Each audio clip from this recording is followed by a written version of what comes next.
Bom dia, meus amados irmãos. Saúdo a todos com a graça e a paz de Jesus. Depois de um estudo como esse que nós temos aprendido sobre a Igreja de Atos, nós estaremos dando sequência, a nossas pregações, nosso momento de compartilhar da Palavra de Deus. E nesse compartilhar, eu creio que você já deve ter ouvido falar, ou já deve ter até lido na Bíblia a respeito da palavra tempo. Um dos livros que fala-se muito bem a respeito disso é o livro de Eclesiastes, capítulo 3, onde Salomão refuta sobre a questão do tempo. Mas gostaria que você viesse a entender duas formas práticas relacionadas ao tempo. Quando nós falamos de tempo, nós podemos falar aquilo que é ao homem, quando a gente fala a questão do cronos, que é aquilo onde nós medimos ou contamos e buscamos um definido momento para aquilo. E tem o tempo relacionado a Deus que nós chamamos de kairos, que é algo que não pode ser medido, não pode ser contado e muito menos definido pelo homem.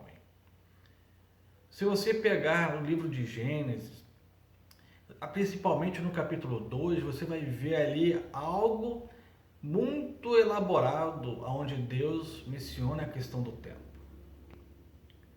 Deus cria o mundo, Deus cria os seres, Deus cria o homem como uma das suas dádivas, cada um no seu momento certo, na sua hora propícia.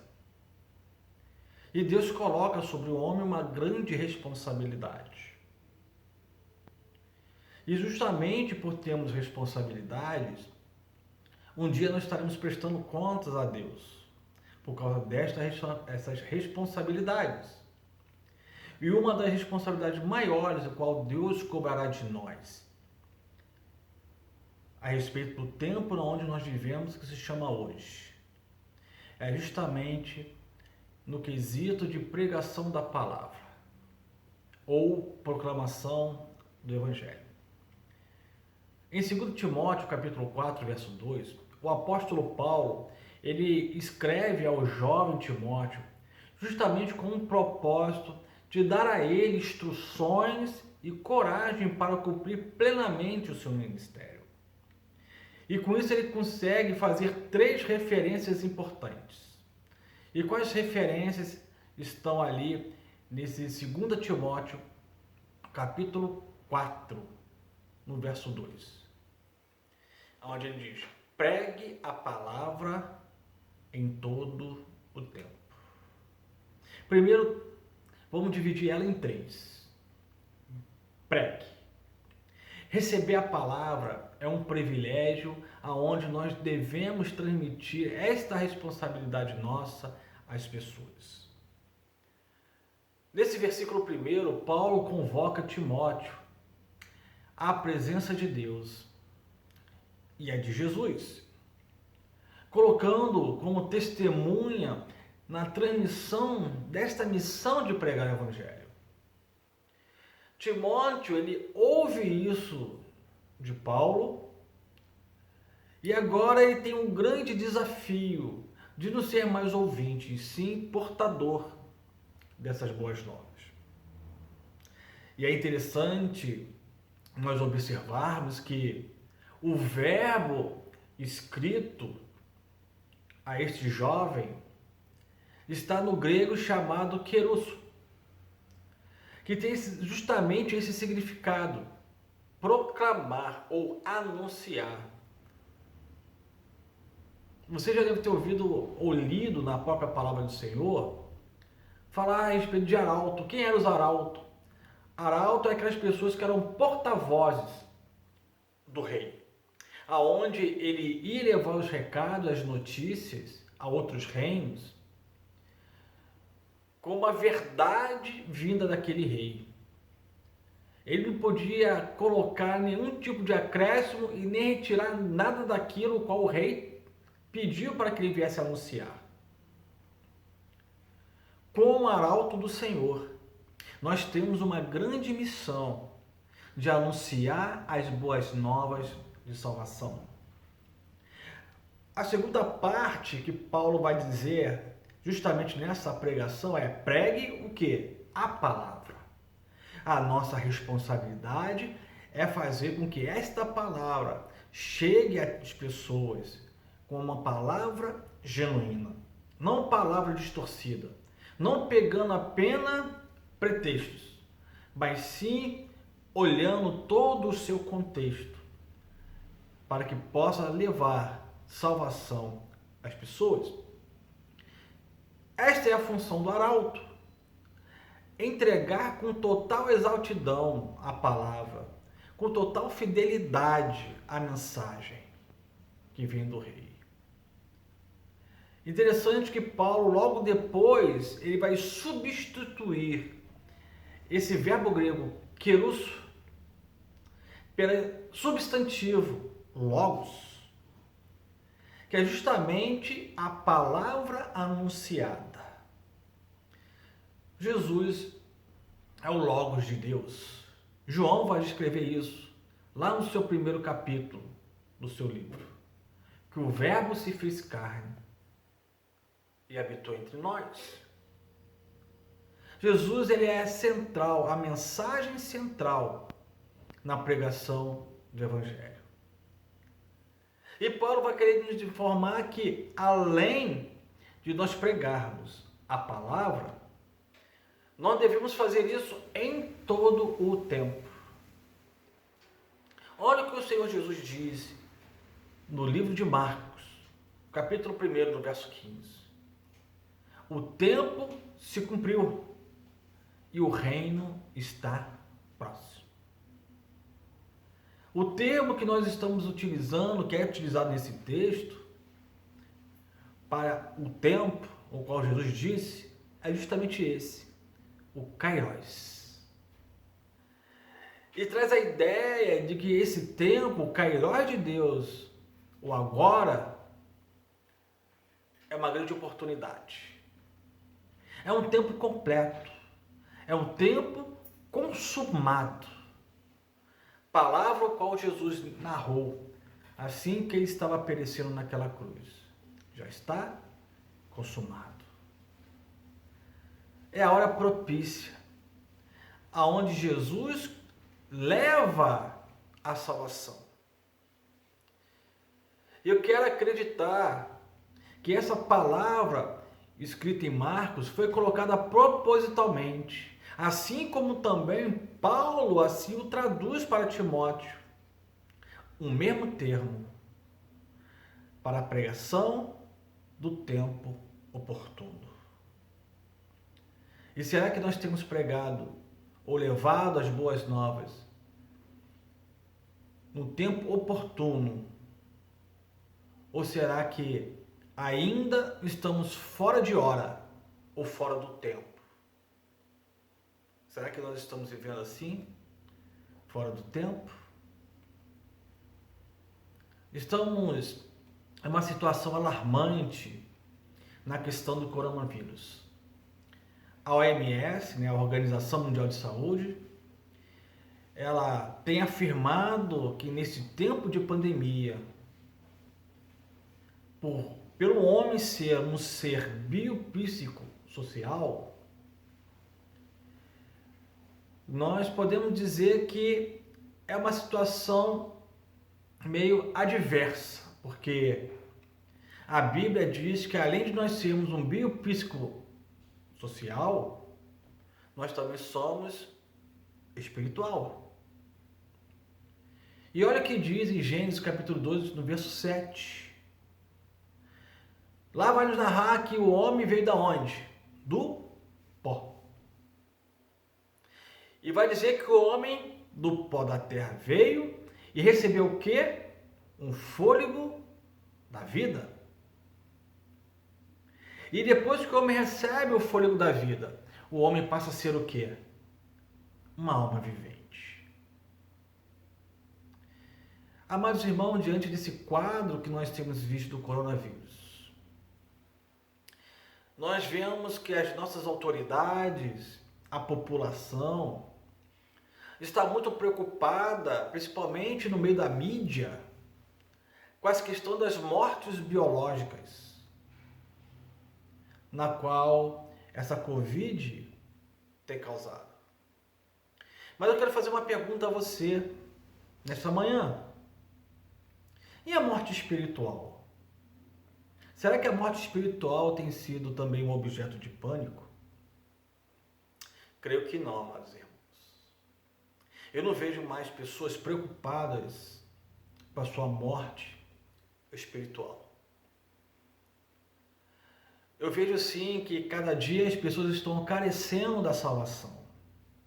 As pessoas estão morrendo a cada dia espiritualmente. E a nossa missão como discípulos de Jesus é justamente a pregação da palavra, ou pregar o Evangelho. Porque, amados irmãos, assim como as pessoas carecem de vida, ou a sua vida biológica, as pessoas também estão precisando da sua salvação espiritual. Deus criou o homem, amados irmãos, para que ele viesse desfrutar de uma saúde física plena. Deus fez o homem perfeito. Mas devido ao pecado, essa estrutura sofreu e tem sofrido com o passar dos tempos. Tem doenças que a medicina até hoje não conseguiu curar. Até hoje não se descobriu uma cura para o câncer. Até agora, até esse momento de quase 4, vamos dizer assim, no Brasil, né? Estamos quase 4 meses de isolamento, mas se nós pegarmos lá da China, quando iniciou-se isso, porque nós estamos vivendo uma pandemia do Covid-19, mas já teve um Covid anterior. E desse Covid anterior, somados com esse agora, deve ter uma faixa de quase 3 anos, até hoje nos descobriu também uma vacina de cura para isso. E eu quero dizer o seguinte: se para alguns momentos a física, a biologia, a química, a ciência não descobre cura, você acha que para a parte espiritual vai ser também assim tão fácil? No capítulo 5 de Marcos, se você ler a partir do versículo 21, você vai ler uma linda história. Uma história que marca. Aqui não diz quem é essa pessoa, mas diz a história dessa pessoa. Uma mulher que durante 12 anos, sofria de uma hemorragia muito grande. E ela havia gasto o seu dinheiro, a sua fortuna com tudo. Medicina, médicos, com tudo. Mas nada curava. Mas só foi ela confiar, acreditar, apenas em tocar na aba, da orla das vestes de Jesus, que ela seria curada. Mas aqui eu trago uma informação muito grande para você. Aquela mulher não só tocou nas orlas de Jesus. Aquela mulher não só foi curada da sua enfermidade, mas aquela mulher, ela foi curada da alma. Aquela mulher, ela foi salva. Amados irmãos, precisamos pregar o Evangelho. As pessoas estão carecendo da salvação. Porque pessoas estão com problemas psicológicos. O homem foi feito alma vivente. Olha o psicológico aqui. Os psicólogos afirmam que a alma é onde se concentra a sede das emoções. É através dela que nós nos alegramos, ficamos felizes, nos entristecemos, nos decepcionamos. O homem até hoje não conseguiu encontrar os seus limites. E se você ler o capítulo 4 de Hebreus, você vai ver que Deus, na tua palavra, vai dizer que ele consegue penetrar no homem, na existência espiritual do homem, lá como espada cortante, entre juntas e medulas, na alma e no espírito. Pessoas precisam serem salvas mediante a sua existência espiritual. O homem recebeu de Deus o fôlego de vida. Apesar que a biologia, a psicologia tem um grande peso, a vida espiritual do homem é que é mais importante para Deus.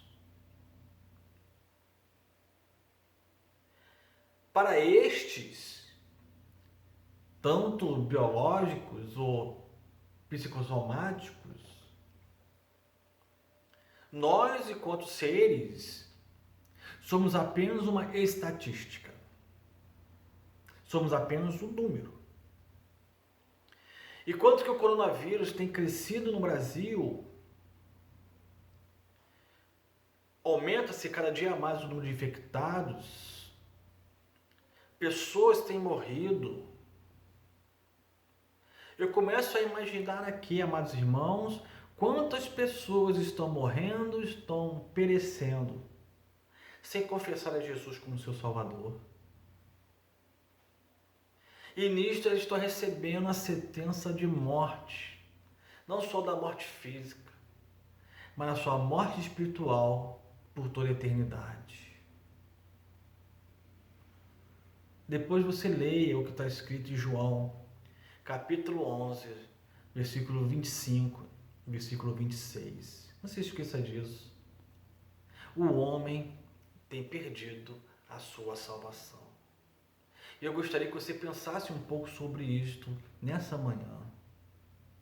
Reveja que nesse tempo onde você tem vivido o isolamento, onde as coisas agora estão mais flexíveis, estamos vivendo já um período de flexibilidade, aonde as coisas estão retomando, voltando à sua nova normalidade, pouco a pouco. Mas apenas questões fisicamente. Mas o que adianta voltarmos à nossa nova normalidade se não tem como voltarmos ao normal espiritualmente? Pense sobre isso. Reflita um pouco sobre isso, para que Deus venha falar ao seu coração, para que você não seja mais um da estatística, não mais que morreu com coronavírus, mas que você não entre para a estatística daqueles que morreram sem salvação. Que Deus te abençoe. Fique na paz. Um ótimo domingo. E nos vemos logo mais à noite. Em nome de Jesus. Que o amor de Deus, o eterno Pai, a graça salvadora de Jesus e o consolo do Espírito Santo esteja com cada um de nós, não somente hoje, mas até aquele dia, ao qual o Senhor voltará e levará consigo a sua igreja para todo sempre. Amém. Louvado seja o nome do Senhor.